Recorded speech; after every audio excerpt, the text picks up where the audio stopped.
Hello, and welcome to Week 4, Unit 3 of Application Development for SAP Business by Design. In this unit, we'll look at consuming external web services. Now, we've already looked in our past units about creating our own web services, generating a SOAP-based service, and being able to provide that to another system to be able to integrate into SAP Business by Design. But obviously, we also have the scenario of the reverse way. SAP Business by Design being able to integrate to an external system. And through the SAP Cloud Application Studio, we have the ability to do that. We're going to walk through basically what the steps are, and then we'll go into the studio and we'll actually go ahead and consume a service. So when we generated our service, we generated a SOAP-based service. But when it comes to consuming external services, we can consume SOAP and REST-based services. This gives us a little bit wider variety of places to integrate with, and the studio makes it very easy to consume these services. A high-level flow of the steps that are needed we've put here on the slide for you. So to talk it over, basically what you'll need obviously is the WSDL file for this external service to be able to consume. Once you have that file, you can import it into the SAP Cloud Application Studio. And from there, we'll create what's called a communication scenario based on it. A communication scenario is basically a collection of web services that relate to one specific integration scenario. If you look at e-commerce, for example, that has web services within the e-commerce scenario that include customers, products, leads, sales orders, things that are related to actual selling of products. In ours, we're going to have just one web service, but we could easily always add more depending on what our scenario is. So if I had more web services for this typical integration, if I want to consume or add in even standard provided SAP services, I have the option to do that, and you'll get to see that in a little bit. Based on that scenario, we can go ahead and create a communication arrangement, which is basically the actual definition in SAP Business by Design of I intend to integrate with this external system through these particular interfaces or vice versa, and here are the credentials for those, what are the endpoints, and actually kind of sets up the real connection in place. Once that's there, then we have something that we can actually call, and we'll go ahead and write logic and some Absol code in one of our objects, actions, or events to actually call that integration.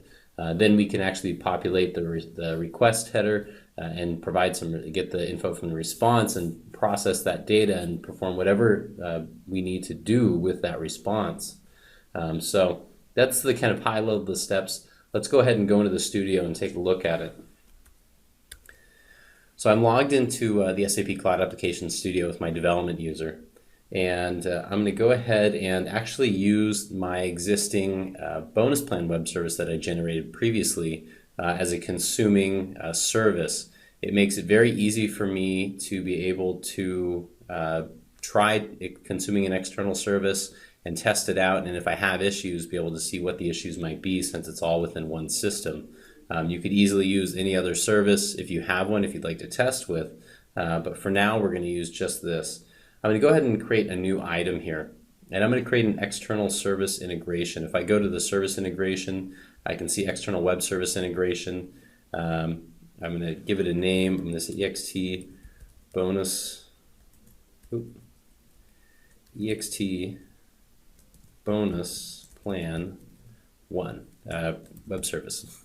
And then I'm going to go ahead and say add, and it's going to ask me some info here in this wizard. So is it SOAP or REST based? Ours is SOAP since it's the one we generated. It wants to know what's the actual WSDL file. Let me go ahead and add that. I can give it more XML schema documents if I have that defined, or even allow for session IDs if needed. We don't need a session ID in this case. I'll come back to a communication scenario in a second and say finish here. So now let's go ahead and activate this, and it's gone in, it's brought in the web service, the WSDL file itself. I can go in from here, I can see what the service operations are and what they look like, and once this is active, it'll actually give me a tab within the same panel here to be able to test the web service. So if I want to be able to send some sample data just to see what the response might be, or to make sure that it's working, it gives you a chance to do that from the studio. Before we actually get the connection working, though, we're going to need that arrangement. And to do that, we'll need a communication scenario. I've already set up a communication system within this tenant. And let's go ahead and open the tenant. A communication system is basically what's the actual system or server you're trying to connect to. For us, it's this specific tenant right here. And so I've already created that for us there, and then we'll create our arrangements based on these systems. Now, communication systems and arrangements and even scenarios to that extent are nothing that are specific to the SAP Cloud Application Studio. These are all things that are standard in SAP Business by Design. We're just really creating our own custom scenario, and then off of that we'll generate the proper systems and arrangements. And you could have a number of scenarios if you want. You could create different ones if you have different integration scenarios within the solution. The important thing is that you'll only be able to use that scenario once within that tenant. Which makes sense. You probably won't have that scenario in too many places, but let's go ahead and go into Application User Management and look at Communication Systems. Now in here you can see I have something I've maintained, byd_system. This is my communication system. It has the host name for this tenant that I'm using. I've set the access type as Internet, and had a problem here with my studio, but it looks like it may be okay. And then I have my instance ID, which is created when I save it, and I set that type to web service. So this system is in place. It's now active, so I can use it and start creating arrangements off of it. But before we go ahead and create our arrangement, let's create a scenario. So I'm going to go back here to my external web service integration, and I can right-click on it and say Create Communication Scenario Definitions. Now it's going to ask me, do I want, what's the name of the scenario should be. I'm going to say Bonus Plan Scenario. And then what should it be, the communication type, if it's B2B or A2X. In our case, this is A2X. We're not using B2B. If we were, it would be a very different type of integration. For now, we're going to use A2X. I can allow non-secure URLs if I'd like, and then it's going to ask me what web services do I want part of the scenario. And remember, like I said, I can have any number of web services. You can see that we already had the external bonus plan, the integration, the external file that I basically brought in, even though it's from the same system.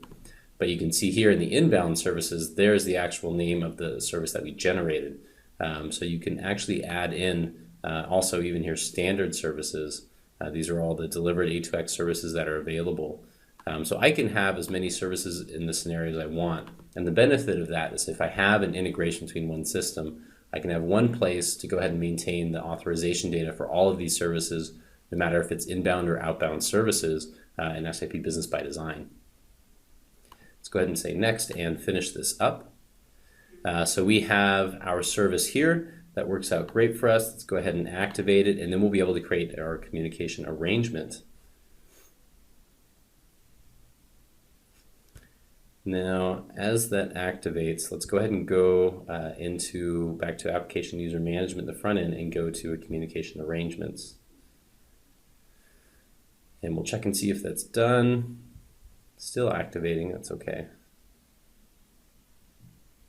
There we go. Now we're active. So now let's go ahead and say New Communication Arrangement.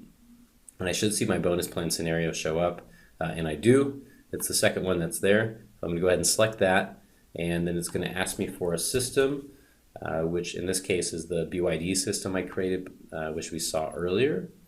And then it's going to want some info. So for example, what's the authentication data? For us, I set it up for this admin user to be able to have authorization already.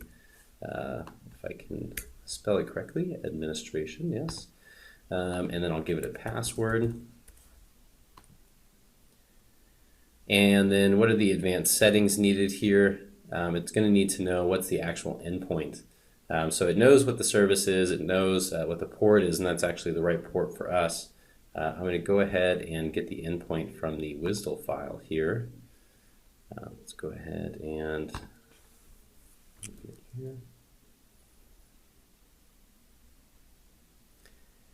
And from this WSDL file, I can easily find it.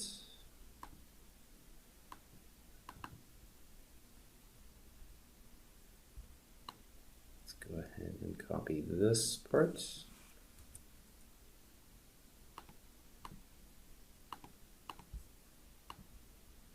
I'll put this in there. I can do a check service to make sure that I've maintained everything correctly. It doesn't actually ping the connection. We'll do that once this is active. But I've maintained the info. Let's go ahead and say finish. And once it's finished, I'll go into there and make sure that it's pinging correctly. So if I say, I can either go back to edit this communication arrangement or view it from the list before. I'm going to go back to this advanced settings. You see now I have a check connection button. Let's go ahead and select that. Ping successful, which is good. So I can close this out.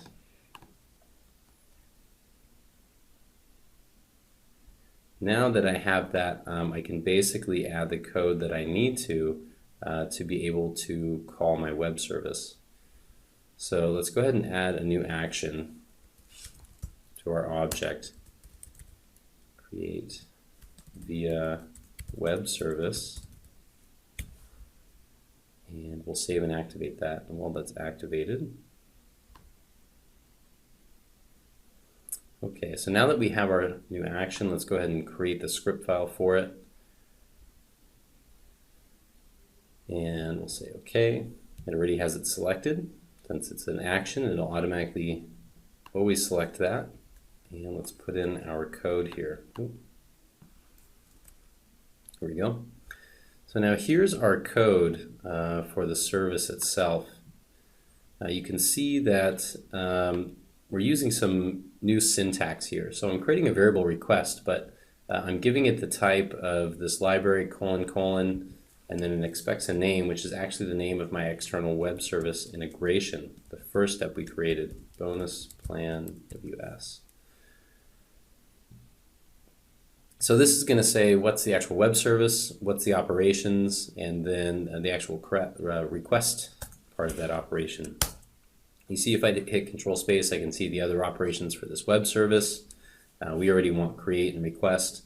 And basically I'm just going to create a variable here where I can populate my request. So we put in an ID, a description, and then we're ready to call. I could put in more info if I need to. For now we'll leave it at those two. Now I'm going to do the same thing but for the response part. And it's going to be very similar but slightly different in the sense that we're still going to say variable response. I'm still going to give it the name of my web service here with this library : but now instead of saying create.request, we'll say create as a method itself. We're going to call the operation, and every operation will have 3 parameters to it. What's the actual request structure, so the actual data that we're passing to that operation. The second part is a business partner ID. This is only needed in a B2B scenario. Since we're doing A2X, we don't have to worry about that.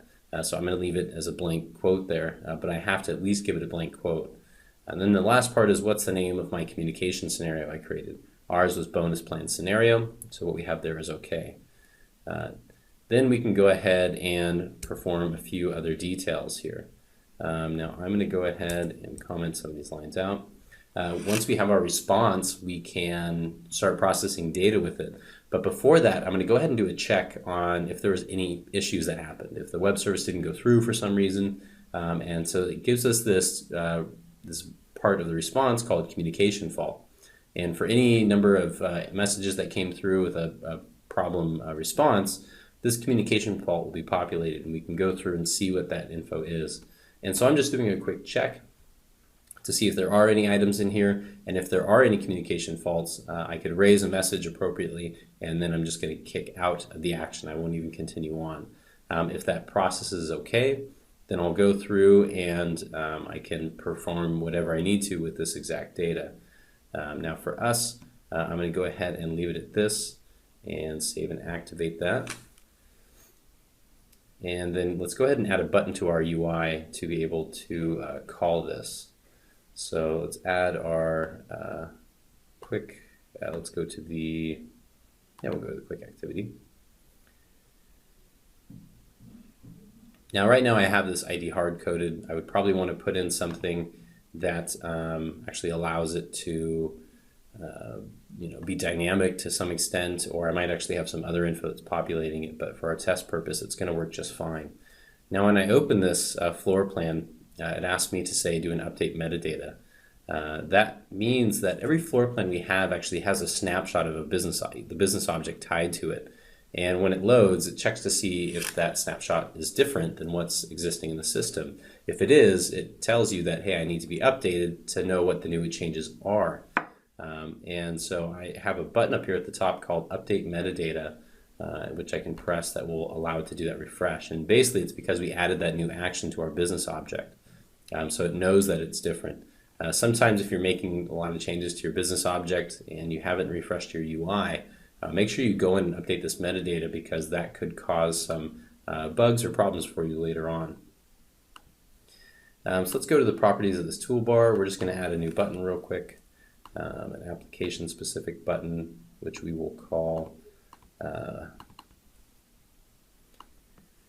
create via web service, and then we'll give it a new on click event. New event handler, create via web service, and I'm going to tie the operation to the BO action itself. I want to go use this create via web service, so I can say BO action, select my business object action, and then I want to make sure I hit this bind button. If I don't hit that, it's not going to work properly. Great. Now we can activate this and actually test it out. So once that's active, we can go in and let's go ahead and refresh this, and we'll go into the tenant again, and let's go in as sales O2P.